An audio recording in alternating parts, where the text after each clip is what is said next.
Hi, good morning everyone. Welcome to this channel Self Study Made Easy. इस channel पे हम English के सभी टॉपिक्स को वन बाय वन कवर करेंगे जो हमारे एग्जाम पॉइंट ऑफ व्यू से कंपटीशन एग्जाम्स जो होते हैं उसमें जो कवर होते हैं टॉपिक्स। आज हम जो कवर करेंगे वो नाउन के टॉपिक का सेकंड पार्ट है। एक्चुअली हम एक बुक कवर कर रहे हैं जिसका नाम है प्लिंथ टू पैरामाउंट। ये one of the top choices हैं जो एग्जाम्स की प्रिपरेशन कर रहे हैं, जैसे एसएससी, सीजीएल और बैंक्स, आईबीपीएस वगैरह। तो देखिए, नाउन्स का जो फर्स्ट पार्ट है, टाइप्स ऑफ नाउन्स, वो हमने लास्ट वीडियो में कवर कर लिया था। आई होप आपने देख लिया होगा। अब ये सेकंड पार्ट में हम लोग डिस्कस करेंगे नाउन्स के rules, how to use nouns in a correct manner. तो जो पहला नियम है, जो पहला रूल है, देखिए बुक में क्या कहा गया है कि ये वो नाउन्स हैं जिसमें आप एस नहीं हटा सकते। मतलब ये एस के, अगर आप इनमें से एस हटा देंगे तो ये गलत हो जाएंगे। जैसे सीजर्स हैं, कैची, तो आप सीजर नहीं बोल सकते हैं, सीजर्स ही बोलना पड़ेगा। तो ये हमेशा एस के साथ ही रहते हैं और इनमें प्लूरल नाउन, प्लूरल वर्ब का प्रयोग होता है। जैसे आप इनको एज ए बहुवचन ही ट्रीट करते हैं तो इनके साथ हमेशा आर, वर, ये प्लूरल ही वर्ब यूज होंगी। आइए देखते हैं क्या कहता है। कुछ नाउन्स का प्रयोग हमेशा प्लूरल फॉर्म में ही होता है। इन नाउन्स के अंत में लगे एस को हटाकर इन्हें सिंगुलर नहीं बनाया जा सकता है। ये देखने में भी प्लूरल लगते हैं एवं इनका प्रयोग भी प्लूरल की तरह होता है। तो जैसे कि मैंने आपको बताया कि ये हमेशा एस के साथ ही रहेंगे, प्लूरल ही रहेंगे और इनके आगे जो वर्ब आएगी वो भी प्लूरल ही आएगी। इसके एग्जाम्पल्स आप दिमाग में हमेशा इसको याद रखिएगा। सीजर्स है, टोंग्स है, प्लायर्स, पिंसर्स। प्लायर्स मतलब प्लास जो हम घर पे यूज़ करते हैं, सीजर्स मतलब कैंची। पिंसर्स भी एक चिमटी होती है, उसी की तरह होती है, प्लास की तरह। Trousers, pants, pyjamas, shorts, gallows, fangs, spectacles, goggles, binoculars. तो ये सभी जो एग्जाम्पल्स हैं ये सभी के सभी एस के साथ रहेंगे। Congratulations, fireworks, एम्बर्स। ठीक है, अब देखिए एग्जाम्पल्स, नीचे सेंटेंसेस देखते हैं। वेयर आर माई पैंट्स, तो पैंट्स के साथ आर लगाया है, कभी भी इज नहीं आएगा। तो देखिए नेक्स्ट है, the proceeds were deposited in the bank, all his assets were seized. तो देखिए ये जितने भी एसेट्स, मतलब जब भी हम एसेट्स का प्रयोग करेंगे तो वो एस के साथ ही करेंगे। एसेट जो है एज ए सिंगल नहीं आएगा, कभी भी नहीं आएगा। ऑल हिज एसेट्स वर साइज्ड, तो आप देख रहे हैं कि वर का प्रयोग यहाँ किया गया है। ऐसे ही arms are given to the beggars, तो आर्म्स जो होते हैं वो दान देने को हम आर्म्स बोलते हैं, दान को।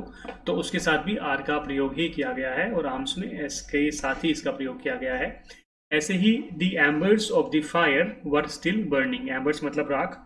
तो जो फायर है उसकी जो राख है वो अभी तक जल रही थी। तो इसके आगे भी हमने वर का प्रयोग किया है। तो इस तरह से आप इन वर्ड्स में हमेशा एस लगाएंगे और हमेशा प्लूरल वर्ब का ही प्रयोग करेंगे। अब नीचे एक एक्सेप्शन बताई गई है। वेजीज एक वर्ड है जिसका प्रयोग सिंगुलर और प्लूरल दोनों में ही किया जाता है।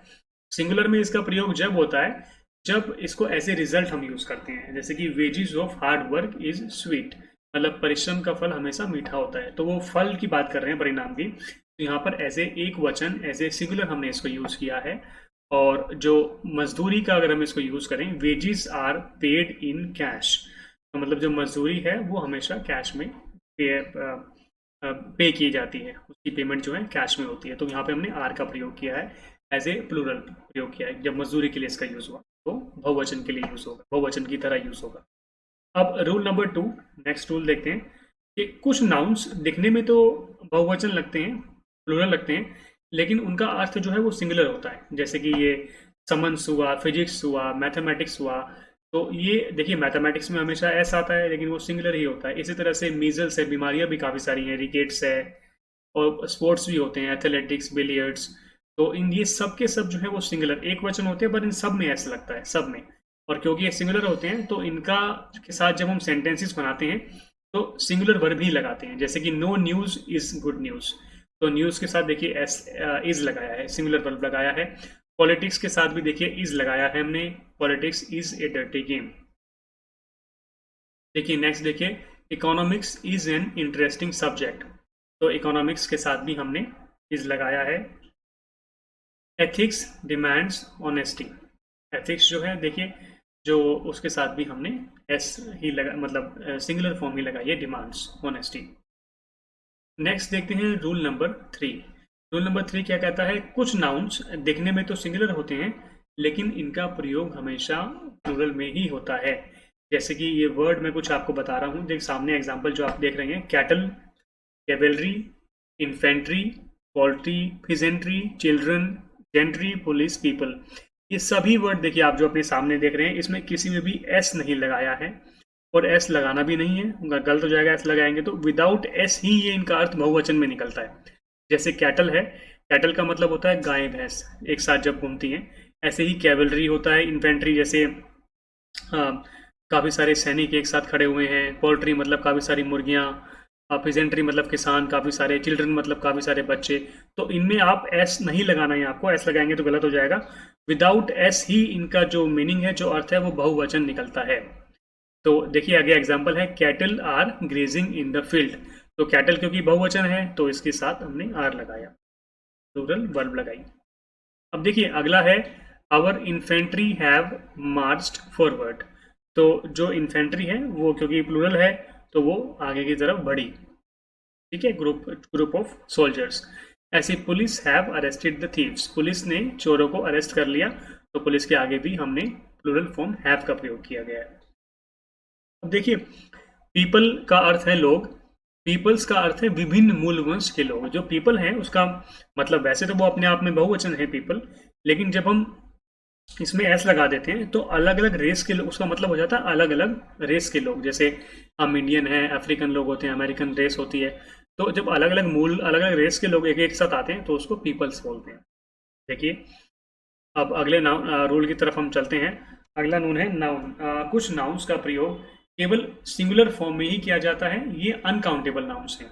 आपने मेरी अगर लास्ट वीडियो देखी होगी तो मैंने उसमें बताया है कि अनकाउंटेबल नाउन्स वो नाउन्स होते हैं जिनको आप गिन नहीं सकते और जिनके आगे आप आर्टिकल ए एन नहीं लगा सकते। तो ये ऐसे नाउन्स होते हैं जिनकी गणना आप नहीं कर सकते। आप नीचे देखिए एग्जाम्पल दिए हुए हैं, फर्नीचर है, एडवाइस है, सीनरी है, पोइट्री है, इंफॉर्मेशन है, हेयर है। तो आप देख रहे हैं आप इन सबको गिन नहीं सकते। आप नहीं बोल सकते एक फर्नीचर, दो फर्नीचर, एक हेयर, दो हेयर, एक इंफॉर्मेशन, नहीं गिन सकते ना। तो क्योंकि आप इनको गिन नहीं सकते इसलिए ये अनकाउंटेबल नाउन है और इनका प्रयोग सिंगुलर फॉर्म में ही किया जाता है। देखिए, the scenery of Kashmir is very charming. तो आपने जो सीनरी है कश्मीर की, इसके साथ आपने इज लगाया है। I have no information about her residence, तो इन्फॉर्मेशन है वो भी सिंगल है। The mischief committed by him is unpardonable. Unpardonable मतलब जो क्षमा के योग्य नहीं है।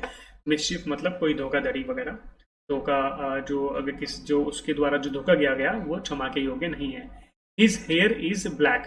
तो देखिए हेयर के साथ भी इज लगाया है क्योंकि हेयर जो है अपने आप में एक सिंगुलर एंटिटी है, अनकाउंटेबल नाउन है। तो ध्यान रखिएगा जो भी अनकाउंटेबल नाउन है, नीचे I have bought some equipment that I needed for the project. तो I have bought some equipment that I needed for the project. तो इक्विपमेंट के साथ वो एस भी लगा सकते थे, लेकिन ये जितने भी अनकाउंटेबल नाउन जो आप ऊपर देख रहे हैं, सीनरी, पोएट्री, फर्नीचर, इन सब में ये कभी भी एस नहीं लगता। अगर आप एस लगा देंगे तो वो इनकरेक्ट हो जाएगा, रॉन्ग हो जाएगा, गलत हो जाएगा। आप नीचे देख रहे हैं इन नाउन्स का बहुवचन नहीं बनाया जा सकता है, जैसे कि सीनरीज, इंफॉर्मेशन, फर्नीचर, हेयर्स, ये सब लिखना गलत होगा। यदि उक्त नाउन का सिंगुलर या प्लूरल दोनों फॉर्म्स में आवश्यकता हो तो इनके साथ कुछ शब्द जोड़े जाते हैं। देखिए यहाँ पे काफ़ी इंपॉर्टेंट बात कही गई है कि ये जो वर्ड हमने अभी ऊपर पढ़े, scenery, poetry, furniture, advice, information, hair, ये सब, तो ये सब अनकाउंटेबल नाउन है। इनमें एस आप नहीं लगा सकते हैं क्योंकि अनकाउंटेबल है। आर्टिकल आप ए एन भी नहीं लगा सकते हैं। तो इनका एक वचन और बहुवचन कैसे बनाया जाए? तो इनका एक वचन और बहुवचन बनाने के लिए आपको कुछ स्पेशल वर्ड्स हैं जो आपको यूज करने हैं। देखिए नीचे एग्जांपल दिए हुए हैं। Information, a piece of information, मतलब एक इंफॉर्मेशन के लिए आपने क्या किया, ए पीस ऑफ इंफॉर्मेशन बोल दिया। ऐसे ही सभी इंफॉर्मेशन के लिए आपने क्या किया, नीचे ऑल पीसीस ऑफ इंफॉर्मेशन बोल दिया। मैनी काइंड्स ऑफ फर्नीचर बोल दिया, तरह तरह के फर्नीचर, बहुत सारी तरह के। ऐसे I want a few articles of jewellery, मतलब मुझे कुछ ज्वेलरी चाहिए। अब ज्वेलरी के लिए आर्टिकल का यूज होता है, आप ये नहीं बोल सकते वन ज्वेलरी, टू ज्वेलरी, आप बोलेंगे one article of jewellery, two articles of jewellery, ऐसे ही वन पीस ऑफ इंफॉर्मेशन। ठीक है, जो आप ये ब्रेड खाते हैं, जो हम ब्रेड लाते हैं, तो ब्रेड भी जो है अनकाउंटेबल नाउन है। तो ब्रेड के लिए भी आप ये नहीं बोल सकते वन ब्रेड टू ब्रेड, काफी लोगों को आपने बोलते हुए सुना होगा, मैंने भी सुना है, तो वो गलत होता है। आपके लिए ब्रेड का, अगर आपको एक ब्रेड के बारे में बोलना, आप बोलेंगे one slice of bread, two slices of bread, इस तरह से आपको बोलना होगा। ऐसे ही अगर जो स्टेशनरी है वो भी अनकाउंटेबल है, तो आपको स्टेशनरी, दो स्टेशनरी चाहिए, तीन स्टेशनरी चाहिए, तो आप कैसे बोलेंगे? Two items of stationery, three items, some items, like that. ऐसे ही अगर आपको हेयर के मतलब आप बालों के एक बाल के बारे में आप बोलना है, तो आप ये नहीं बोलेंगे वन हेयर, आप बोलेंगे one strand of hair. The police have found a strand of hair in the car, मतलब पुलिस को एक बाल मिला कार में सबूत के तौर पे। अब देखिए मनी के बारे में बताया गया है कि मनी का प्लूरल फॉर्म मनीज हो सकता है, जिसका अर्थ निकलता है सम्स ऑफ मनी। तो यहाँ पे सम्स ऑफ मनी का मतलब जो बताया गया है कि अलग अलग लोगों से कलेक्ट की गई मनी। एक लाइन नीचे दी गई है, monies have been collected and handed to women's welfare society. अब यहाँ पर ये बताया गया है कि जो मनी है ये अलग अलग लोगों से कलेक्ट करके और उसको वुमेन वेलफेयर सोसाइटी को दान में दे दिया गया। तो ये एक्चुअल में जो मनी आई ये अलग अलग लोगों से कलेक्ट करके आई है। अच्छा, अगला रूल हम पढ़ते हैं, रूल नंबर 5। कुछ नाउन्स प्लूरल व सिंगुलर दोनों में एक ही रूप में रहते हैं। बड़ा ही अच्छा इंटरेस्टिंग पॉइंट है कि कुछ नाउन ऐसे होते हैं जो एक वचन और बहुवचन दोनों में एक ही तरह से रहते हैं, उनमें चेंज नहीं आता। जैसे कि deer, sheep, series, fishes, fish, crew, team, jury, aircraft, council. तो अब आप देखिए, आप ये शीप का शीप्स नहीं होगा, फिश का फिशेज नहीं होता, क्रू का क्रूज नहीं होता। ये मैं वो वर्ड बोल रहा हूँ जो आप काफ़ी मतलब स्टूडेंट्स जो हैं आप एग्जाम में काफ़ी गलतियाँ करके आते हैं और एग्जामिनर को पता है, वो एक्चुअली इन पॉइंट्स को पकड़ के वहाँ पे एग्जाम में कोई क्वेश्चन बना देते हैं। एग्जाम्पल नीचे दिया हुआ है, our team is the best, तो हमारी टीम जो है वो बेस्ट है। Our team are trying their new uniform. अब देखिए यहाँ पर एक इंटरेस्टिंग पॉइंट है कि जब हमने टीम का एज ए सिंगल यूज किया, ऊपर हम बोल रहे हैं our team is the best, मेरी पूरी की पूरी टीम जो है बेस्ट है, हम एज ए सिंगल एक वचन यूज कर रहे हैं उसको सिंगुलर। लेकिन नीचे हम क्या कर रहे हैं, हमारी जो टीम है, our team are trying their new uniform, हमारे टीम को यूनिफॉर्म दी गई और वो उसको पहनने के लिए ट्राई कर रहे हैं। अब टीम, पूरी की पूरी टीम एक यूनिफॉर्म तो नहीं पहन सकती है, टीम में अलग अलग लोग हैं, अलग अलग यूनिफॉर्म को ट्राई कर रहे हैं, तो यहाँ पर हमारा जो भाव प्रकट हो रहा है वो बहुवचन का हो रहा है, तो यहाँ पर इसलिए हम आर लगाएंगे टीम के साथ। अच्छा, नीचे देखिए, there are two fish in the pond. अब यहाँ पर काफ़ी सारे लोग बोलेंगे कि भाई जो पॉन्ड है इसमें फिशेस, अगर दो फिश हो गई तो फिशेस लिखिए, पर जो बात है वो ये है कि रूल ये कहता है कि फिश का बहुवचन होता ही नहीं है। एक ही तरह की जब बहुत सारी मछलियाँ होती हैं उनको फिश ही बोलते हैं। हालांकि जब मछलियाँ अलग अलग तरह की हो जाती हैं तो उनको फिशेस बोल सकते हैं, अलग अलग वैरायटी की, स्पीशीज की। लेकिन एक ही मछली अगर बहुत सारी तरह की है, मतलब एक ही मछली बहुत सारी ही नंबर में है, मान लीजिए 10-50 फिश है लेकिन एक ही तरह की है वो, तो उसको फिश ही बोलेंगे, उसका बहुवचन फिश ही होता है। नेक्स्ट पॉइंट आप देख रहे हैं, there are many fishes in the aquarium. Aquarium वो ग्लास का, जो कांच का आपने घरों में रखा हुआ देखा होगा, जिसमें काफी सारी मछलियां होती हैं अलग अलग तरह की, तो उसमें जो उनको फिशेज बोल सकते हैं। ठीक है, अब देखिए रूल नंबर 6 है आगे। रूल नंबर 6 क्या कहता है, हाइफेनेटेड नाउन के बारे में ये कहता है। हाइफेनेटेड नाउन वो नाउन होती है जिसमें डैश, बीच में डैश आपको देखने को मिलता है। जैसे कि एग्जाम्पल नंबर ए में कहा गया है, he gave me 200 rupees notes. तो ये जो 100 रुपीज है इसके बीच में डैश लगा हुआ है। अब डैश लगा हुआ है तो इसका हम बहुवचन नहीं बना सकते, तो रुपीज में से एस को हटाना होगा। तो इसी तरह से नीचे एग्जाम्पल में लिखा हुआ है 5 स्टार्स होटल्स। तो 5 स्टार्स होटल्स में से 5 स्टार्स में डैश लगा हुआ है, हाइफन लगा हुआ है, तो उसमें से भी हमको एस को हटाना होगा, क्योंकि 5 स्टार्स कुछ नहीं होता है, 5 स्टार होता है। 100 रुपी नोट्स होता है, 100 रुपीज नोट्स कुछ नहीं होता। तो आप ये ध्यान रखिए, अगर डैश आ गया है, हाइफन आ गया बीच में, तो एस नहीं लगेगा। अगला रूल देखते हैं, रूल नंबर 7, कि ये क्या बताता है कि हम डेली लाइफ में कुछ ऐसे वर्ड को, ऐसे नाउन को यूज करते हैं जो कि गलत होते हैं और जो सही इंग्लिश है उसमें उनका यूज नहीं होता है। जैसे कि हम डेली लाइफ में बोलते हैं कजन ब्रदर, कजन सिस्टर, पर एक्चुअल में जो रियल इंग्लिश है उसमें ये गलत होता है। रियल इंग्लिश में चाहे आपका कजन भाई हो या कजन आपकी बहन हो, आप उसको कजन ही बोलोगे। कजन मतलब आपके चाचा का, ताऊ का, बुआ का, कोई भी आपका मामा का, कोई भी आपका बेटा बेटी है, उन सबको आप कजन ही बोलोगे, आप ये नहीं बोलोगे कजन ब्रदर, कजन सिस्टर। ऐसे ही जो नेक्स्ट वर्ड है वो है पिक पॉकेट। अब पिक पॉकेट का मतलब जेब कतरा होता है, लेकिन इंडिया में हमने उसको बना दिया पिक पॉकेटर, जो कि गलत है। ये गलत है, पिक पॉकेट ही होता है। ये एक्चुअली काफ़ी इंपॉर्टेंट है एग्जाम में ये, क्योंकि एग्जामिनर को पता है यहाँ हम गलतियाँ करते हैं, तो इन वर्ड को वो एग्जाम में देकर हमसे पूछ लेते हैं। जैसे कि हम हिंदी से इंग्लिश में, हिंदी में हम बोलते हैं कि आपका शुभ नाम क्या है, what is your good name, तो हम उसका इंग्लिश में ट्रांसलेशन कर देते हैं what is your good name, जबकि इंग्लिश में कहना ऐसा गलत होता है। इंग्लिश में कोई भी गुड नेम नहीं होता है, शुभ नाम नहीं होता है, खाली नाम होता है व्हाट इज़ योर नेम। ऐसे ही बिग स्मॉल ब्लंडर, देखिए ब्लंडर का मतलब बहुत बड़ी गलती होता है अपने आप में ही, तो जब ब्लंडर का मतलब ही बड़ी गलती है तो हम उसके आगे बिग क्यों लगाएं, तो वो तो 2 बार हो गया, वो ऐसा बोलना हुआ जैसे बड़ी बड़ी गलती, तो वो गलत हो गया ना। तो ब्लंडर का मतलब ही अपने आप में बड़ी गलती होता है, तो इसलिए ब्लंडर के आगे कभी भी बिग ना लगाएं। इसी तरह से क्योंकि उसका मतलब बड़ी गलती है तो उसके आगे स्मॉल भी नहीं लग सकता, मतलब छोटी बड़ी गलती कैसे हो सकती है, तो बड़ी होगी या छोटी होगी, तो ब्लंडर के आगे ना तो आपको बिग लगाना है ना ही स्मॉल लगाना है। ऐसे ही अगला है स्ट्रॉन्ग ब्रीज। तो स्ट्रॉन्ग ब्रीज जो है ये स्ट्रॉन्ग ब्रीज का, देखिए ब्रीज का मतलब अपने आप में तेज चलती हुई हवा होती है, तो स्ट्रॉन्ग आपने लगा दिया तो वो अननेसेसरी हो गया, उसकी कोई ज़रूरत नहीं थी, वो गलत हो गया, तो इसलिए ब्रीज के आगे भी कभी स्ट्रॉन्ग ना लगाएं। ठीक है, ब्रीज का मतलब हमेशा जो है ये क्या बोलते हैं, जो जो हवा, अगर आप मान लीजिए आपने कभी डिस्कवरी वगैरह चैनल पे देखा होगा तो वो दिखाते हैं पवन चक्की वगैरह, तो ब्रीज चलती रहती है, हवा चलती रहती है, तो उसके आगे स्ट्रॉन्ग लगाने की कोई ज़रूरत होती नहीं है। तो इस तरह से एक वर्ड है नाइट मेयर। तो देखिए नाइट मेयर जो होता है ये अगर आपको रात को बुरा सपना कोई दिख जाए तो बैड, मतलब हम लोगों ने इंडियन ने बना दिया बैड ड्रीम, तो bad dream actually bad dream नाम का कोई ऐसा कुछ वर्ड होता नहीं है, आपको इसके लिए नाइट मेयर का यूज़ करना चाहिए। नाइट मेयर एक सही वर्ड है। ऐसे ही देखिए कुछ नाउन्स में कुछ ऐसे वर्ड होते हैं जिसमें हम थोड़ा सा कंफ्यूज रहते हैं, जैसे कि फ्लोर। फ्लोर आप जो अपने घरों में जो आप फर्श देखते हैं उसको हम फ्लोर बोलते हैं, और अगर आप घर से बाहर जाएं जो आप ग्राउंड देखते हैं जैसे बैटल ग्राउंड या फिर स्पोर्ट्स ग्राउंड, या घर के बाहर भी आप नॉर्मल जो सड़क के आसपास जो ग्राउंड देखते हैं जैसे कच्ची ज़मीन है, तो आप उसको ग्राउंड का यूज़ कर सकते हैं। जनरली एग्जाम में क्या करते हैं वो लोग एग्जामिनर्स, वो आप में जो घर का आपका जो फर्श है उसके लिए ग्राउंड जो वर्ड का यूज़ कर देते हैं, जो कि गलत है।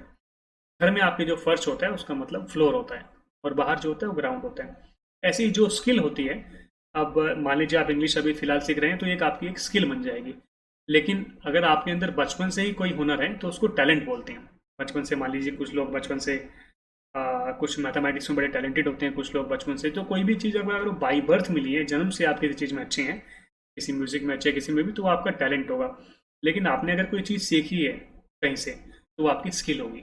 ऐसी एनवी और जेलसी, एनवी जो है जो किसी दूसरे की, मान लीजिए किसी दूसरे के पास अच्छी कार है, घर है, आपको उसकी चीज़ देख के जो जलन हो रही है, ईर्ष्या हो रही है, उसको आप एनवी बोलेंगे। लेकिन आप अपनी चीज़ को ना खो दें तो आपके, जैसे बोलता ना, नज़र लग जाएगी, आपकी अपनी अच्छी चीज़ है कोई, तो उसको खोने के डर से जो आपको होता है ईर्ष्या, वो जेलसी होती है। आइए नेक्स्ट रूल देखते हैं। कुछ नाउन्स जो अर्थ में तो प्लूरल होते हैं, लेकिन यदि इनके पूर्व किसी निश्चित डेफिनेट न्यूमरल एडजेक्टिव का प्रयोग होता है तो इन्हें प्लूरल बहुवचन नहीं बनाया जा सकता। देखिए मैं आपको इसको समझा दूं, कुछ वर्ड ऐसे होते हैं जिनके आगे अगर आप 1 2 3 4 अगर ये सब लगा देंगे तो आप फिर उनको बहुवचन नहीं बनाएंगे। जैसे कि पेयर हुआ, डजन हुआ, 1000 हुआ, 100 हुआ, मिलियन हुआ। अगर आप इनके सामने कोई भी काउंटिंग नंबर लगा देते हैं 1 2 3 4, तो आप फिर उनके आगे एस नहीं लगाएंगे। जैसे कि आप 200 रुपीज़ बोल देंगे लेकिन 200 नहीं बोलेंगे, आप 2 पेयर्स ऑफ शूज़ बोलना गलत होगा, आप 2 पेयर बोलेंगे। ऐसे 3 डजन पेंसिल्स बोल सकते हैं लेकिन 3 डजन्स नहीं बोल सकते, क्योंकि आपने इन सब के आगे 2 लगा दिया, 3 लगा दिया, 5 लगा दिया। आपको ये एग्जाम्पल लिख रहे होंगे, I have 2 pairs of shoes, तो इसमें आएगा आई हैव 2 पेयर। नेक्स्ट है आई हैव 200 रुपीज़ ओनली, तो ये ठीक है क्योंकि 2 है तो 100 ही आएगा, 100 अगर यहाँ पे होता तो गलत हो जाता। शी परचेज्ड 3 डजन पेंसिल्स, तो देखिए 3 डजन है तो 3 के आगे फिर डजन में एस नहीं आएगा। ऐसे 5000 रुपीज़ में 5000 नहीं आएगा। लेकिन एक दूसरा तरीका होता है इसको कहने का, देखिए डजन्स ऑफ वुमेन, अगर आपको उसके आगे ऑफ लगा दिया आपने, मतलब इनडेफिनेट काउंटेबल इसको बोलते हैं, तो आप इसको इस तरह से बहुवचन बना सकते हैं।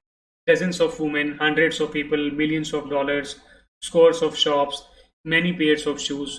तो इस तरह से आप इसमें एस लगाते हैं। कहने का मतलब है अगर आप इसमें एस लगाएंगे तो फिर उससे पहले कोई नंबर नहीं आएगा, उसके बाद में ऑफ आएगा। इस चीज को आप ध्यान रखिएगा। नीचे एग्जाम्पल दिया हुआ है, hundreds of people came to see the fair, मतलब कई सौ लोग जो है मेले को देखने आए, फेयर मतलब मेला। तो नेक्स्ट है ही डोनेटेड मिलियंस ऑफ रुपीज, तो उसने जो है मिलियंस ऑफ रुपीज डोनेट किए। तो यहाँ पे इसने एस लगाया क्योंकि उसके बाद ऑफ लगा दिया, मिलियंस ऑफ रुपीज। अच्छा एक बात और, जो ये रूल है, रूल नंबर 9, कि यदि किसी नाउन के बाद प्रेपोजिशन आया है और नाउन रिपीट हो रही है तो वो सिंगुलर फॉर्म में ही होगी हमेशा। जैसे town after town was devastated, आपको ये न्यूज़पेपर में काफ़ी लाइन मिलेगी, या फिर अगर आप इंग्लिश स्टोरीज पढ़ते हैं वहाँ भी आपको ये काफ़ी देखने को मिलेगा कि शहर पे शहर जला दिए गए, शहर पे शहर बर्बाद कर दिए गए, तोड़ दिए गए। तो ये जो इसमें क्या होता है, कई बार हम ऐसे, हमारी टेंडेंसी होती है फीलिंग के हिसाब से हम जो है ना हिंदी टू इंग्लिश ट्रांसलेशन करते हैं, तो हम उसमें एस लगा देते हैं जो कि गलत होता है। तो वो हमेशा सिंगल ही होता है, आप कभी भी देख लेना। देखिए town after town, row upon row, he inquired from door to door, वो उसने दरवाजे दरवाजे जाकर इंक्वायरी की।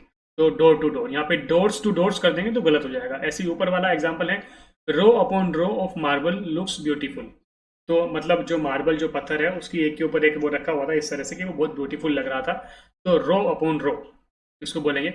इसके बाद है ship after ship is arriving, तो मतलब एक के बाद एक जहाज जो है पहुंच रहा है, तो शिप आफ्टर शिप आएगा, शिप्स आफ्टर शिप्स नहीं आएगा, इसमें ऐसा लगाती गलत हो जाएगा ये इसमें देखिए बाद में बोल रहा है एक लाइन कि towns after towns, rose upon rose, doors to doors या शिप्स आफ्टर शिप्स लिखना गलत है। आइए एक लास्ट रूल और देख लेते हैं कि कॉमन जेंडर नाउन्स जैसे teacher, student, child, clerk, advocate, worker, writer, leader, musician, ये देखिए ये ऐसे वर्ड है जिसमें आपको जेंडर स्पेसिफाई नहीं हो रहा है कि ये मेल के लिए कहा गया है या फीमेल के लिए। जैसे टीचर है, अब मान लीजिए कि सेंटेंस में आपने टीचर पढ़ा और आपको पता नहीं लग पा रहा है कि ये फीमेल टीचर है या मेल टीचर है, ऐसे स्टूडेंट है मेल है या फीमेल, आपको पता नहीं लग पा रहा है। तो जहाँ पर ये कन्फ्यूजन हो कि आप नहीं पता लगा पा रहे हैं ये मेल है या फीमेल है, तो वहाँ पर उसको आप बाय डिफॉल्ट मतलब आप उसको मेल ही मान के चलोगे, आदमी की ही बात हो रही है, मेल की बात हो रही है। तो ये जो है हमारा लास्ट वाला रूल कहता है। इसका एग्जाम्पल देखिए दिया हुआ है कि every leader should perform his duty, कि हर नेता को अपनी ड्यूटी, हर लीडर को अपनी ड्यूटी करनी चाहिए, तो हिज लगा दिया, जबकि लीडर में हमें यहाँ क्लियर नहीं हो रहा है कि ये जो है मेल है या फीमेल है, लेकिन हमने हिज लगा दिया क्योंकि क्लैरिफाई नहीं हो रहा था तो हमने उसको मेल मान लिया। ऐसे ही नीचे है, a teacher should perform his duty sincerely, teacher को अपनी ड्यूटी जो है ईमानदारी से करनी चाहिए। तो टीचर जो है वो मेल है या फीमेल नहीं पता लग रहा है, तो हमने यहाँ पे हिज ड्यूटी कर दिया, हिज मतलब उसको मेल मान लिया। ठीक है। अच्छा कुछ ऐसे वर्ड्स भी होते हैं जो एक ग्रुप को डिनोट करते हैं, तो ये जो वर्ड है इनको हम एज ए सिंगुलर काउंट करते हैं। ये काफ़ी सारे वर्ड है, देखिए ए बैंड ऑफ म्यूजिशियन, मतलब म्यूजिशियन के ग्रुप को बैंड बोलते हैं। डायरेक्टर्स के जब इकट्ठे हो जाते हैं उसको बोर्ड बोलते हैं। बेबी ऑफ गर्ल्स, काफ़ी सारी लड़कियों के ग्रुप को बेबी बोल देते हैं, वुमेन ऑफिसर्स। ऐसी bunch of grapes, bundle of sticks, caravan of merchants, chain of mountains, choir of singers, बहुत सारे सिंगर एक जगह गा रहे हैं तो उसको क्वायर बोलते हैं। स्टूडेंट्स एक साथ हो जाएं तो क्लास क्लास बोलते हैं। रेटिन्यू ऑफ सर्वेंट्स, एक साथ काफ़ी सर्वेंट आ जाए, retinue. Clump, Grove of trees, code, cluster, convoy, crew of sellers, crowd, mob. ये देखिए करिकुलम, फ्लाइट, फ्लीट, फ्लॉक। तो इन सब को आप प्लीज़ बार बार आप पढ़ेंगे तो आपको याद हो जाएगा। वैसे हम नेक्स्ट आने वाले चैप्टर्स में इनकी प्रैक्टिस भी खूब करेंगे दूसरी बुक्स में से, और इस चैप्टर की भी एक्सरसाइजेज आगे दी हुई हैं इनके इनके बेस पे। फ्लॉक है, गैंग है, गार्लैंड है, हीप है, हर्ट है, पैक है, पेयर है, सीरीज है, शीफ है, स्वाम है, ट्रेन है, ट्रुप है, वॉली है, फॉरम है, कॉन्ग्रीगेशन। तो ये सभी जो है ये ग्रुप को डिनोट करते हैं, इनको प्लीज़ आप बार बार पढ़िएगा, आपको याद हो जाएंगे। वैसे हमारी नेक्स्ट जो क्लासेस में इनकी प्रैक्टिस भी होगी। तो देखिए आज के लिए इतना ही, हमने पार्ट 2 नाउन का जो है ये आज कवर किया है। तो इसमें हमने कुछ रूल्स इसके मतलब सारे लगभग रूल्स पढ़ ही लिए हैं, कुछ रूल्स और रह गए हैं जेंडर वगैरह को लेके, तो वो हम नेक्स्ट पार्ट 3 में देखेंगे। अगर मैं एक ही पार्ट में सारा करा दूंगा तो ये वीडियो काफ़ी लंबी हो जाएगी, जो शायद काफ़ी लोगों के लिए बोरिंग हो जाएगी, और होल्ड कर पाना इतनी लंबी वीडियो में काफ़ी मुश्किल हो जाएगा आपके लिए, तो मैं इसको पार्ट्स में डालूंगा। आपके अगर कोई क्वेश्चन है, कोई कमेंट्स से आप कुछ इंप्रूवमेंट चाहते हैं, या कोई स्पेसिफिक टॉपिक को पढ़ना चाहते हैं, या फिर कोई स्पेसिफिक आप बुक्स को पढ़ना चाहते हैं, तो आप मुझे कॉन्टैक्ट कर सकते हैं। मैं अपना ईमेल कॉन्टैक्ट नंबर नीचे छोड़ दूंगा, आप मुझे कमेंट डाउन भी कर सकते हैं, और कोई आपकी फीडबैक हो तो you are most welcome. Thank you very much, you have a wonderful day. Thank you, bye bye.